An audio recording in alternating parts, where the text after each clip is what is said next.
And we're live. The film today is going to be Drive, the 2011 film by Nicolas Winding Refn.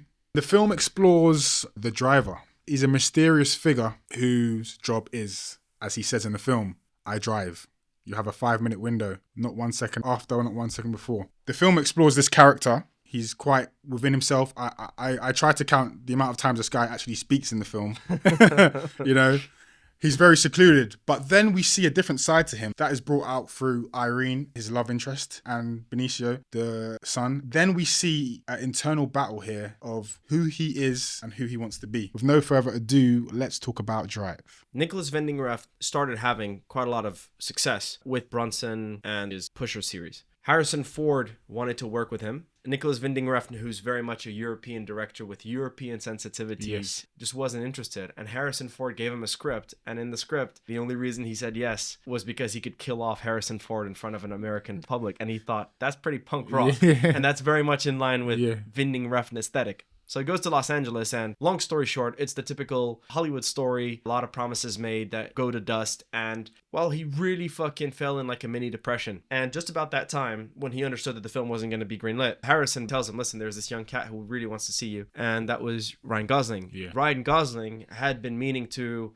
attach himself with a European filmmaker to rewrap his image. The moment he got that news, Winding Refn was very ill. Harrison Ford gave him some pills. I don't know if Winding Refn was weak or whatever, but let's just say he got extremely high. He gets to the restaurant and the conversation was pretty shit. It was extremely awkward. Nicolas understood that, let's just cut the pain. Could you please take me home? I don't have a car and I can't drive. So Ryan's like, yeah, it's cool, man. I'll take you home. So the awkwardness continued on to the car. It was a long drive. And in order to break the awkwardness, Ryan Gosling turned on some music. And there was pop music. In fact, the piece that was playing at the time was Rio Speedwagon's I Can't Fight This Feeling Anymore. Apparently because he was high, his hearing just went down. So when he put on the music, Nicolas Winding Refn turned it up extra loud. Nicolas Winding Refn began weeping. And to make matters worse, Nicolas just started singing from the top of his lungs. And Ryan just smiled. And after about 30 seconds, grabs Ryan by the collar and goes, this is what we should do. I want to do a film just about a guy who's fucking depressed and all he does is drives at night listening to pop music to soothe the pain. That's my next film. And I want you to play the driver. And right then and there, the inception of Drive was born. That's brilliant. I think that's a good person to do it to, though, Ryan. Ryan's the person you could... Yeah, Ryan, I feel like he'd just be like, oh, this is fine. This is how they do it. This is how they do it in Europe. Yeah, exactly. Yeah. Exactly. So basically what happened was Ryan said, all right, cool, I'm in. And just a little bit later, Ryan fell on a script by Universal. It was Drive, adapted by the book from James Salas. Yeah. At the time, Universal wanted to make it for $60 million, starring Hugh Jackman, and they wanted to turn it into a Fast and Furious. Because at the time, obviously, Fast 4, 5, I mean, it was just... They were fucking... They were going crazy. And they were clearly making all kinds of money, and they thought, okay, that's what we want to do. That wasn't going to bode well with Nicolas Winding Refn. So he was like, I'm not the person to make that. And so Universal said, all right, well, I'll tell you what, you give it a crack at it. And he goes, well, I don't know if you guys read the novel. Clearly you haven't, but it's an existentialist piece, which doesn't have much of a plot in it. But those kind of themes of the unknown, the plotlessness of it, the meandering, the instant is what I'm going after here. So Universal dropped it and said, no, we're not interested. He went back to making it a la European, so most of the funding was actually from Europe. So they managed to move forward with this. He moved to LA and they attached Hossein Amini. And it's really funny. Nicolas Winding Refn, this guy is so eccentric that he brought in Hossein. And he told Hossein, welcome. Hossein's like, can I go in a hotel? He goes, no, you're going to be rewriting it with me. I need you with me at all times. Hossein goes to his house in LA and he goes, well, this is a nice place. Can I sleep on the couch? No. Okay. Can I sleep in a room? No, there's no other rooms. My kids have all the rooms. Okay, where am I sleeping? You're sleeping in the attic. Hossein's like, that's racist somehow. And Winding Refn looked at him and said, I'm Danish. Hossein's like, all right, goes to the attic, and they reworked and rejigged the story. Winding Refn always wanted it to have a very simple plotline. What he could do then is really express the depth and the layers through the visuals and the music. He really, from the start, knew that the emotion was really mostly going to be commented by the music more so than the spoken word. Yeah. Hossein was fucking jiving with it. The reason why he was also jiving with it was because he was a huge fan of the lone wolf figures. Yeah. There was like a Western quality of it, a modern Western. Yeah. So the two biggest inspirations for this script are The Man with No Name, Sergio Leone, and Le Samouraï, Alain Delon's character in Jean-Pierre Melville's movie. Le Samouraï really was the framework. And then Walter Hill used that same framework. He made The Driver. And they were obsessed with that film. When they had the shooting script, everyone wanted to fucking do it, including the great Albert Brooks. And Albert was actually giving Nicolas Winding Refn advice on how to perfect the mafioso character. He said, okay, so he's a Jew, but actually deep down he wants to be Italian. And he has this whole thing about killing people with knives. And Winding Refn, whilst he's talking, cuts him off and says, you have the part. Albert was like, okay, cool, one last thing. Can I shave my eyebrows? And he goes, you got the part, bro. Like, if you had it, now you definitely have it. He knew he absolutely wanted Bryan Cranston because he was just coming off of the success of Breaking Bad. And so Cranston had options. And Winding Refn's pitch was, this is something that's completely out of your ballpark. And so Cranston was like, great, I needed something to really break the image of Walter White in that particular moment. And this character. And it really did. Sort of seedy. He's not on the pedestal and doesn't have the power that one had. He's clearly a victim of his circumstances. And he's sliming about. And being proud of it. Like, boasting.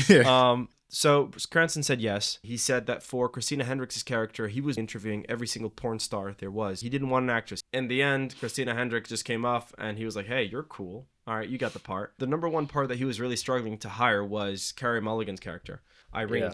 He interviewed pretty much everybody in Hollywood. He just was depressed because he wasn't finding that sort of innocence and purity, which is, again, is going to be a big motif. Him easily sliding into depressions. It's very Danish of him. He gets a phone call. It was an agent saying, hey, my client would like to come in and read your script. Carey Mulligan, he had no idea who she was. He hadn't seen an education.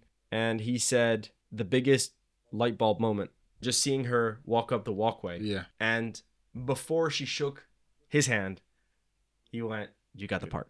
And she was like, what the fuck? I didn't even say anything. Nicolas said, when I saw Carey Mulligan, I instantly had this projection of my wife. And I just saw that purity, that innocence. When I saw Carey Mulligan, I wanted to protect her. And I just felt that she was pure. That's what she gave off. And with that, they had all the elements to start making this movie. This film was great, like, and I think it really hit home because rewatching it, like as you so beautifully put there, and was speaking about the emotion. Rewatching it triggered so much emotion within me, and so for me, I know we're gonna get into the craft later, but I'll just say that opening sequence where he's in the car with the two assailants and they're doing the robbery. It comes to the end of that sequence, and he's walking out of the stadium, and then smash, Kavinsky Nightcall. That right there, I'm going to tell you something. Let me tell you something. One of the rare biblical moments oh my gosh, in my life. Biblical. The fucking needle drop. That was of Nightcall. Unbelievable. I watched this film last year. Sometimes a film feels like a person, man, because you around certain people you have a certain way of being and talking. They say that thing, out of sight, out of mind. So when you don't see someone for a long time, you might not think about all the intricacies of it. But then when you see that person again, it all comes flowing back. And that is like Drive. It all came flowing back. And as Yasser said, the chills were there when I watched it over the weekend. And I was like, this is why I love this film. A nostalgia, man. And I thought the soundtrack throughout was great, the composition. But like the other song was Real Human Being as well. When that comes on and they're in the car, it's just floods back with emotion. But I'll let you say. I have an interesting anecdote because I was watching that opening scene. He uses Tick of the Clock by the Chromatics. And when I was watching it on Amazon Prime, there was something off. And I didn't understand what it was until what was supposed to be the moment where Kavinsky comes on. But Kavinsky didn't come on. And something else came on. And it was a really generic pop song. And what came on the screen was Drive, Score, Recut. And I actually genuinely looked this up. They rescored the soundtrack. That is the Drive movie that exists on Prime. Why did they do that? No idea. It was so... Dude, that's like the biggest... Bizarre. That sounds horrific. Do you know what that is? Do you know what that is? It was tell him, bro. Tell him. That's a red card. That's a red motherfucking card. BBC Edit. BBC Edit is a huge red... Dude, red card. The only reason we're watching this fucking movie is for Kavinsky. So it was curated by Zane Lowe. What? I don't know whose idea this was. See, this is why Zayn interviews singers. Yeah. The one thing that I really wanted to experience again while watching this film, the opening credits with the Kavinsky score, and that was taken away from me. The soundtrack is the emotion. Oh man. So then I just streamed it instead.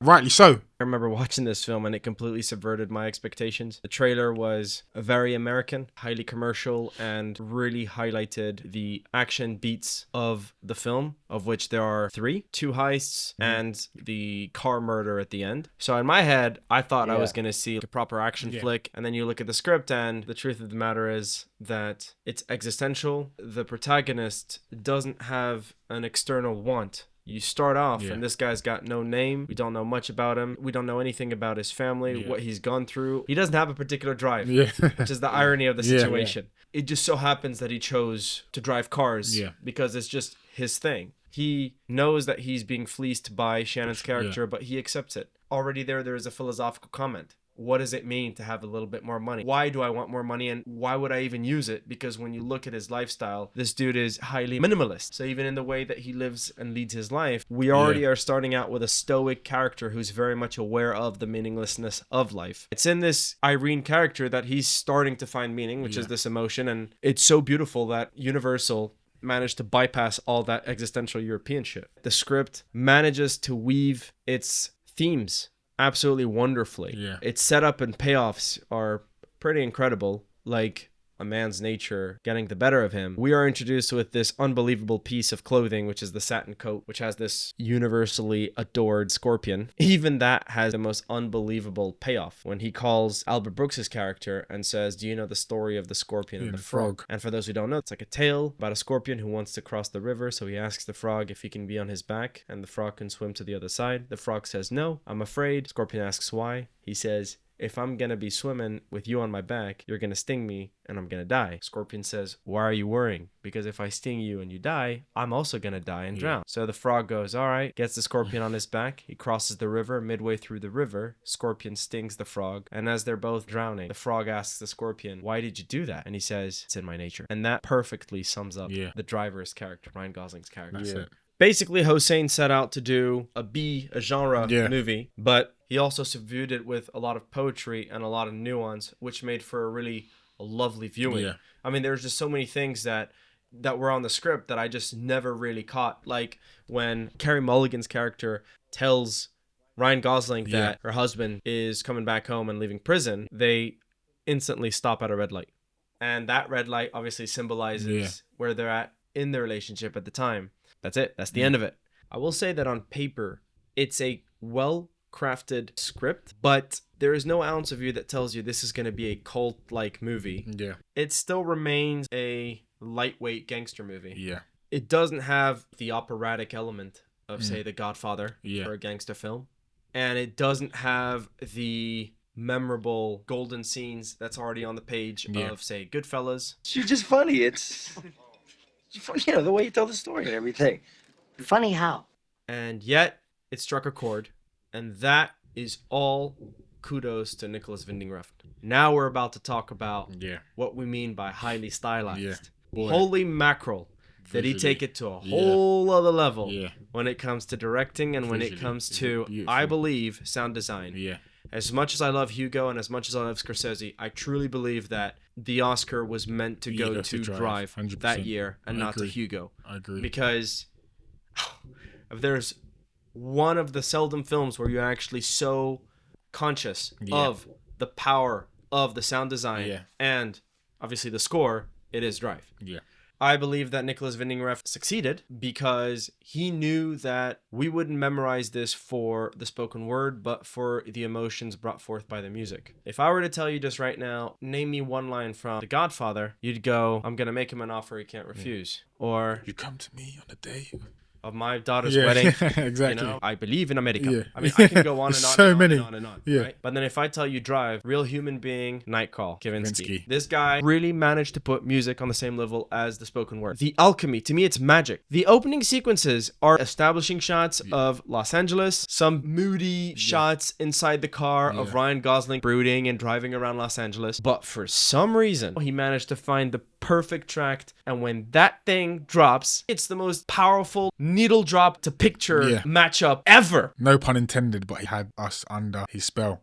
That Desire song as well. He got me under your spell. Got me under. Yeah. Like, bro, and I'm not. I'll be 100% real with you. Like, I'm not gonna sit here and lie and say I was listening to Kavinsky before I watched Drive. Bro, nobody was fucking listening to Kavinsky before Drive. I wasn't listening to no synth pop before Drive. Nobody was listening to synth pop before Drive. On my way into work this morning, I was smashing Under Your Spell by Desire. I was listening to Kavinsky. I was listening to the Drive soundtrack, and it was just. And what does he do there? Before that film, 1980s retro hadn't begun yet. In the 2010s, where everybody was all about the 1980s. Nobody was listening to those 90s synth fucking pop songs before Drive. Nicolas Winding Refn is a fucking fashion designer. He literally, he's not only a director, he brought forth a new era of cool with one film. He redefined the fucking zeitgeist of the 2010s with one film. And one such singular vision. I don't think you guys understand how fucking incredible that is. And people are copying that whole playbook now. Yeah, 100%. Look at Stranger Things, man. Yeah, the whole thing is off the synth pop vibe, and nostalgia era. And no matter what you think of the story, whatever, the whole vibe it's bringing is the same kind of thing that Refn done, but obviously nowhere near as good. But that's fucking incredible. It's insane. And then the way he uses music. So I'm giving you a Nightcall, tell you how I feel. Exactly. And then real human being and a real hero. That's when he's hanging out with the family. Yeah. Now that he's hanging out with the family, that's going to be the change for him to become a hero. Yeah. My favorite usage of music is when the husband of Carey Mulligan's character is back. They're celebrating the arrival of the husband. They're partying, and Ryan Gosling is in his living room fixing an engine, and you can only hear the reverberations of that pop song behind the wall where Irene is celebrating, and you could tell that it's affecting him, and it's a beautiful representation of the state of mind of the driver in that particular moment. The passion is so strong that Providence touches him, and in that moment he tells himself, I think I need to get out. And when he gets out, Carey Mulligan's in the corridor and they meet, and it surprises him, and she looks at him. Beautiful. People don't realize this. They keep saying, the music was so good. The music was so good. Yes, but music is always good in so many movies. Why is it that Drive is the one that particularly affects you and hits you the way it does? It's because it is not a backdrop, a little decoration to what you're watching. It's literally part of the script. It's part of the script. Yeah. It's the duality between what's happening. Exactly. The music in this film, it's 50% of your understanding of the story. 100%. That's why. And that's just with music.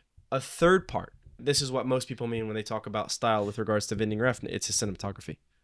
This is one of the most beautiful films of all time. Winding Refn, I think this has to do with the fact that he's colorblind. Let's just say that his films can be extremely bold. And in this particular case, it's the usage of the light blue cyan color and the usage of orange. The cyan and blue represents the underbelly of Los Angeles that permeates the life of Driver. And orange to light red represents the innocence, the beauty, and the love relationship that he has with Carey Mulligan. You start off the film, the heist is at night, and the colors very much blue cyans everywhere. When you get into Carey Mulligan's house, her wallpaper is half orange, half cyan. So already visually, we are told that there is something awry, and you're like, why? She's clearly innocent and represents innocence. What do we discover? She's married, and her husband is in fucking prison. When she's having the conversation in the kitchen about Ryan Gosling's character and who he is and what he does, Ryan Gosling is set against a blue backdrop and she's set against an orange backdrop. Ryan Gosling's character will often wear blue. She will often wear orange. When Ryan Gosling's character finds Standard in the parking lot with his son,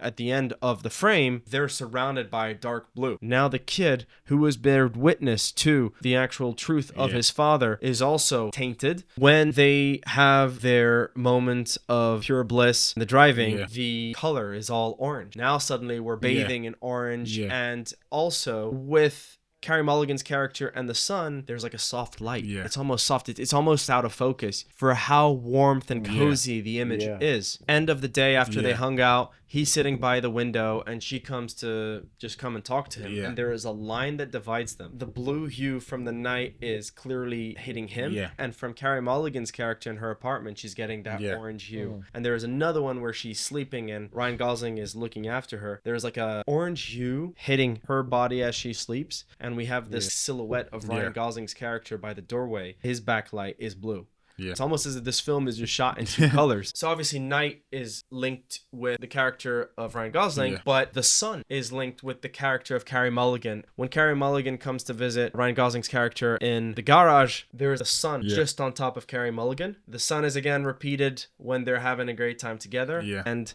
at the end, when Ryan Gosling makes the ultimate sacrifice, how do we understand that he's become the superhero that he wished to be? Well, he's dying and basking under the sun. He also drowns Nino in the blue sea. Exactly. Underwater, he drowns him in the blue sea. And what does the scorpion do to the frog? Oh, yeah. Yeah. Drowns. Exactly, yeah. There we go. This is a level of cohesion that I die for. Yeah. Really want to give props to the cinematographer, obviously, because the now famous elevator scene, the element of fantasy that was brought in with the dimming of the lights, that was not Nicolas Winding Refn. That was on the day. Wow. An idea of the cinematographer as he was putting up the dimmer. He was like, hey, dude, you should come and see this. And he's the one who proposed the idea to freaking Refn. And Refn was like, oh, sold. Yeah. We keep it. And the reason why he loved it was because, again, it added that element of fairy tale to it. Yeah. Because obviously it completely breaks the realm of reality in that particular moment. Yeah. And it's actually really interesting. Do you guys think in that moment he actually kissed the girl, or that was a fantasy? I feel like that was a fantasy. Yeah, because why would he turn his back on someone who's about to shoot him? Exactly. That's his brain a fantasy in that split second, doing this for you, I'm protecting you because I love you, and then bang. Yeah, and again, that element of fantasy was completely highlighted by that dimming of the light. And then the reality of that is the violence. Right? Oh, absolutely. Yeah. And the violence was all Gaspar Noé and Irreversible when he bashed his brain in. He got advice from Gaspar Noé. A sick man. Yeah. No, a talented man, but very disturbed. So the film opens up with this rhythm, and it feels like a speedy heartbeat. We fade in onto what? A map. The map's got all the designs in it. There's Ryan Gosling's character, pans. We see this television, which is showing a basketball game, which will be very important for what's going to happen in that first heist. Yeah. And we end up with the suitcase, which Gosling picks up. The camera is slow and it's controlled. It's steady, a representation of how slow and steady the driver is. Yeah. After that, we get that wide shot at the garage where he comes in, Bryan Cranston's character, Shannon, leading him onto the car. Same slow, controlled dolly to the right of the frame. We do not get a sense that this guy is in over his head because there is that continuation of that heartbeat in the background, this slow, controlled dolly. And also, these dollies, both of them are on rigs, which means that they're not handheld. So we're not getting an element of sloppiness. Everything is very much meticulous and controlled. From there, we cut to the car being outside of the heist, and now the camera is inside Ryan Gosling's car. There are elements of sound design that are added in that particular moment. Tick of the clock. That adds itself to that rhythmic beat. And the moment the hoodlums go inside to steal the money, we get this close-up of the watch that he places so cinematically on the wheel. Tick, tick, tick of the clock. And there is an intensity that's been added by the ticking and then him opening the radio to listen to the commentary of the cops. We're always inside the car, which gives us immediacy and a sense that we're right there with the driver. And everything is meticulously framed. You know, we get a sense of close-ups, the close-up of the glove, the close-up of the watch, the close-up of the radio, him slowly pulling it up. We get a sense that he's really owning the time. He's really in his environment. The moment the drama starts with the first guy coming out, the sirens coming in, we get that beautiful dolly in to Ryan Gosling opening the back door. Guy gets in. We never see Ryan Gosling and the hoodlum together. They're always separated.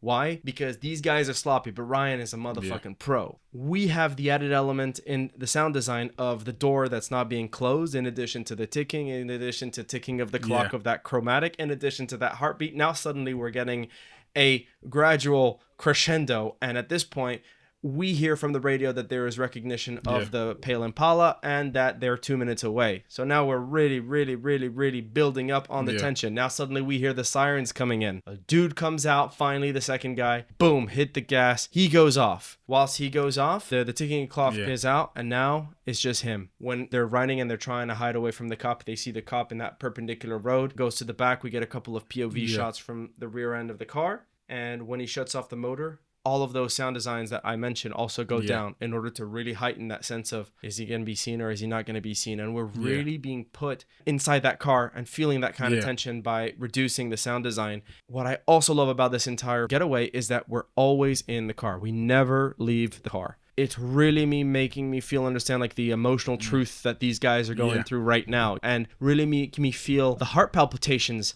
that the guys in the back are feeling, and even Gosling to a certain extent. The car leaves. We managed to hear the comments saying, okay, we've lost the Impala. They go on that bridge. Helicopter starts noticing them. Recognition from the Impala. Ryan Gosling speeds up the car. He goes into the underpass. All those sound designs goes off. Helicopter leaves. Always in that car. And just when we think that he's managed to escape, at the red light, cop is just in front. Wonderful moment of cinema. The camera shows us up front, we got the police, and we hear in the radio, I think I have the suspect in front. And in that particular moment, we get this unbelievable Dutch angle, which shows for the first time Ryan Gosling with the assailants. It's that one moment where he did feel slightly trapped. But instantly, he gets the situation again. He might have had a moment of doubt. Fucking speeds up, kills it. Crescendo of music, of the sirens, of the heartbeats. And now the basketball game is saying, we're about to finish. And it's as if the basketball game is commentating this entire high sequence. We get to the Staples Center. It's the end of the game. Everybody runs out. He fucking gets out, puts his freaking cap on. Cops don't find him because he loses himself to the crowd of all those NBA fans that are leaving the Staples Center.